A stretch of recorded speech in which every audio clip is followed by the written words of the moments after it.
সবাইকে শুভ সন্ধ্যা। আজকে আমরা অর্গানাইজিং ফর রিফর্মের অন্তিম পার্ট আলোচনা করে অর্গানাইজিং ফর রিফর্মের চ্যাপ্টারটি শেষ করব, যেটা আছে দ্য আলিগড় মুভমেন্ট। আপনারা দেখতে পাচ্ছেন the Aligarh movement. This movement was launched by Sir Syed Ahmad Khan to revive the spirit of progress within the Muslim community of India. The Aligarh movement, যদি এখানে সনের কথা উল্লেখ নেই যে ঠিক কোন সন থেকে বা কত সাল থেকে এই মুভমেন্টটা শুরু হয়েছিল।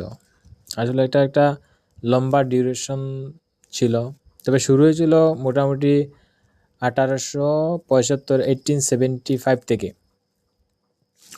This movement was launch by sir Syed Ahmad Khan. এই মুভমেন্টটা শুরু করেছিলেন স্যার সঈদ আহমদ খান, যিনি বর্তমান AMU আলিগড় মুসলিম ইউনিভার্সিটির ফাউন্ডার। প্রথমে অ্যাংলো ওরিয়েন্টাল কলেজ ছিল নামে, তারপরে এটা ইউনিভার্সিটিতে রূপান্তরিত হয়েছিল। যাই হোক, তিনিই করেছিলেন। কেন? The spirit of progress within the Muslim community of India, অর্থাৎ ভারতের মুসলিম সম্প্রদায়ের মধ্যে প্রগতির চেতনা পুনরুজ্জীবিত করার জন্য। ঠিক আছে, আফটার 1857 একটা পয়েন্ট দেওয়া হয়েছে যে after 1857 revolt Muslims were socially and educationally backward, অর্থাৎ 1857 সালের বিদ্রোহের পরে মুসলিমরা মূলত সামাজিক এবং